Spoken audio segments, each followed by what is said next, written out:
What's up guys, as is tradition, let's go ahead and compare the biggest and best offerings from both Samsung and Apple in this video. The Samsung Galaxy Note 8 and Samsung Galaxy S8 Plus versus the iPhone 10, the 10th anniversary iPhone.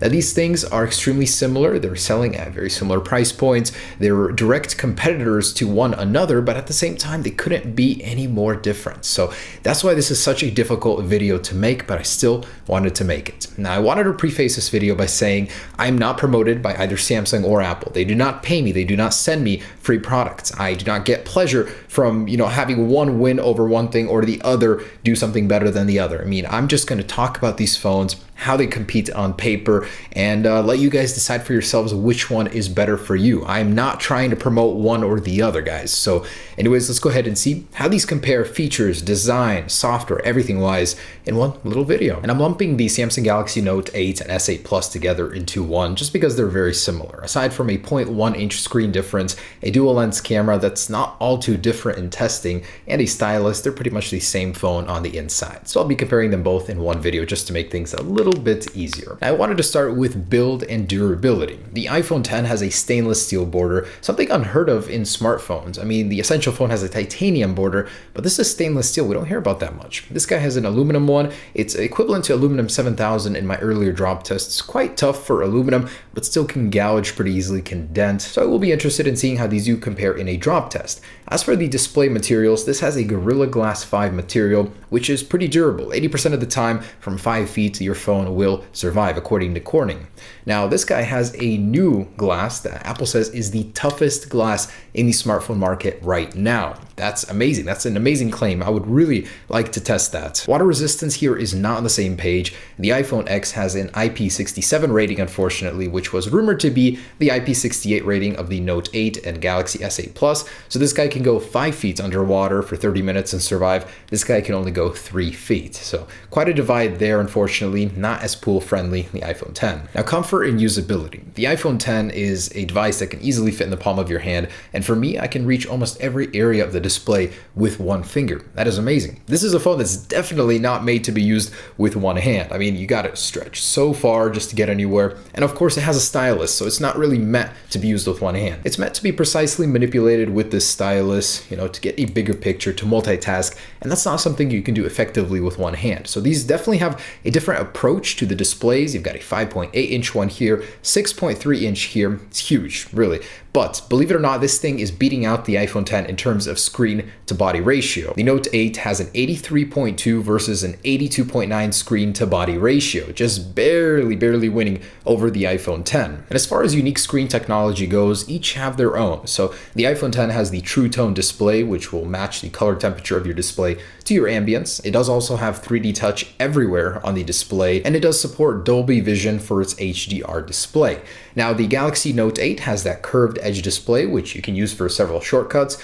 It's kind of handy in some cases, not too much. It has the stylus, of course, which you can use to manipulate the display. Very nice to have that. And it does have a 3D touch equivalent as well, but only on the bottom row to activate the home button. As far as screen resolution goes and sharpness, the Note 8 definitely wins out here with a QHD display. The iPhone 10 is just a little short with a 463 pixel density versus 522. Your content is going to appear a little bit crisper on the Galaxy Note 8, while the iPhone 10 is no slouch. I mean, 463 is still an improvement over 401 on the Plus series iPhones. And I thought it important to mention brightness of the organic LED displays. This technology is known for being a little dim at times, but Samsung's been perfecting the craft for a very long time. This is the 7th or 8th generation of their panels, and it's rated at 1200 nits. This guy is just 625. That is half of the brightness of this in certain situations. So that's definitely going to be a tough battle, especially in sunlight. You're going to want a brighter display. And the Galaxy S8 is just shortly behind the Note 8 at 1000 nits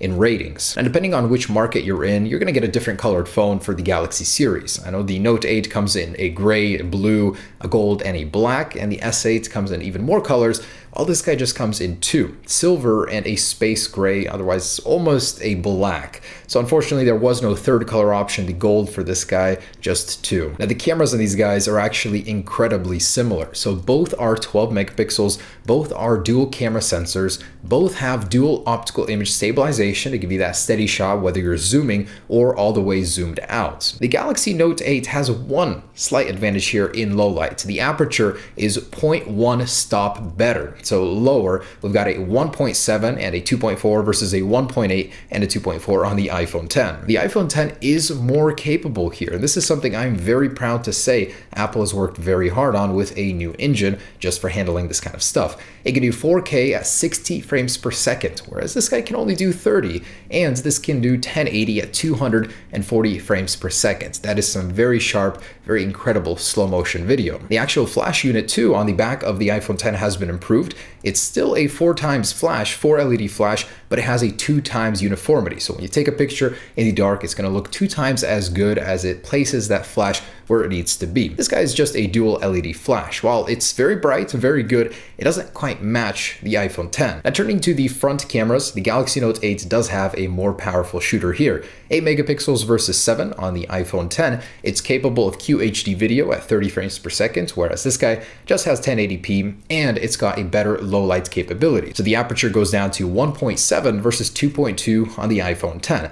Although this guy does have a portrait mode for the front, both do have that feature for the rear cameras. This one does have one for the front, as well as the new light portrait mode, which you can adjust the lighting and stuff like that. This guy does not have an equivalent for that. And not to mention the new Animojis, the 3D facial tracking, which is a biometric safety feature, but also a really cool camera feature as well, something that this guy cannot compete with. So as far as biometrics go, this does have a Touch ID sensor or fingerprint sensor on the rear. This does not have a fingerprint sensor anymore, removing that convenience factor. Although on this guy, the placement just kind of sucks, but it does make up for it with iris scanning. So if you want to have a Face ID equivalent, you do on the Note 8. This does not have iris scanning, but it has 3D facial modeling, which is also a great way to unlock your device securely. Now LTE. Apple actually caught up on the LTE speeds, as the official LTE speed of this guy is now 1 gigabit, matching this with a 150 megabit upload on both. And moving on to processors, this is truly one place that Apple dominates. They claim that the Apple A10 is the world's fastest smartphone processor, period, right now. In fact, in a test, the Samsung Galaxy Note 8 lost out in a real-world test to the iPhone 7 Plus. Can you imagine a processor that's 25% faster for the faster CPU cores and 70% faster for the lower-end, slower CPU cores? In fact, one of the slower CPU cores on the iPhone 10 is equivalent to a regular core on this guy. That is just incredible. So it will, of course, do a dedicated speed test down the road, but just on paper, Apple claims this thing is 25% faster right now than the iPhone 7 Plus. So we'll definitely have to test that out, but it seems like there's probably no contest here. And by the way, this is an 8-core processor. This is a 6-core. There are 4 fast, 4 slow cores here, 2 fast and 4 slow on the iPhone 10. And as far as RAM goes, 3 gigabytes rumored, found in the code for the iPhone 10, which is most likely correct, as everything else was also. And the Note 8 has 6, with the Galaxy S8 having 4. The Galaxy S8 does have an issue with reloading apps. Once you start loading many, it completely reloads them, doesn't save where you left off. The Note 8 fixes this issue by having an additional 2 gigabytes of RAM. And getting into some of the other stuff. So one of the things that I'm very proud of about the iPhone 8 is having stereo speakers. Not many smartphones nowadays have stereo speakers, so it's really great. And they're 25% louder than the iPhone 7 and 7 Plus and have more bass now as well. But the Note 8 does make up for that with the headphone jack. Unfortunately, the iPhone 10 still does not have one. It will not get one anymore. So for the people that haven't updated to a full Bluetooth lifestyle, having that headphone jack probably is a convenience factor. And something I wanted to mention about the iPhone 10, you really can't put a price on convenience. And the W2 chip and upgrade over the W1 in the iPhone 10 is amazing. It now has 85% faster Wi-Fi and 50% more efficient Bluetooth, which means your connections to your products are only going to get faster now. That is awesome, and that is something that I absolutely love. The instant pairing with AirPods, with compatible products, Really cool. As far as storage goes, this comes in 64 and 256 gigabyte flavors. This comes in 64, 128, and 256, depending on what market you're in, but also does have expandable storage. And that is a convenience factor you can also not put a price tag on, because you can upgrade your storage to whatever you want. SanDisk just came out with a 400 gigabyte micro SD card, and you better bet a lot of people will be putting that into this thing, exceeding the storage on the iPhone 10. Now, battery life, it's hard to measure because we don't know the actual milliamp content of the iPhone 10 battery, but in specs, it's pretty close. You get 21 hours of talk on the iPhone 10 versus 22 on the Galaxy Note 8, and 60 hours of music playback versus 74 on the Note 8. Definitely does have a bigger battery than this guy, and the specs are slightly better too. And fast charging, I'm actually quite surprised. In 30 minutes, you can get 50% battery life on the iPhone 10, while on the Note 8, that takes about 40 minutes. Just because Samsung hasn't adopted Quick Charge 3.0 or 4.0 yet, they're still using the 2.0 equivalent of Samsung Adaptive Fast Charging, which is 40 minutes half charge about. And some other things that make the iPhone 10 stand out: the Taptic engine. It's definitely a more prominent vibration motor. You definitely feel it more. It gives you more feedback than a standard vibration motor like in the Note 8. There's also the new Animojis, facial tracking. That is definitely a cool thing, 2 years ahead of the competition apparently. And the portrait light mode, very cool, but I'm sure Samsung will add something like that in the future, possibly even in an update. The Galaxy Note 8 has a stylus, which is a convenience factor on its own. Multitasking with this thing is much easier, not to mention split screen multitasking. You get an always on display with the organic LED display on lock screen, something of course Apple could add in the future, but don't have currently. There's a USB-C port, which means you can charge your laptop, your phone, anything with this same port. USB-C is becoming the standard, and Apple is still resisting it with their Lightning port. You can dock this thing and it becomes a literal computer. And price. So pricing here is actually pretty similar. The Galaxy Note 8 comes in at $929 on some carriers and jumps up to about $960 on others. This thing starts at $999 and then expands beyond that. You definitely get some things that you don't get on the other. They're pretty similar. Software, of course, sets them apart in more ways, but I'm not going to get into too much of that because it's mostly an Android versus iOS debate there.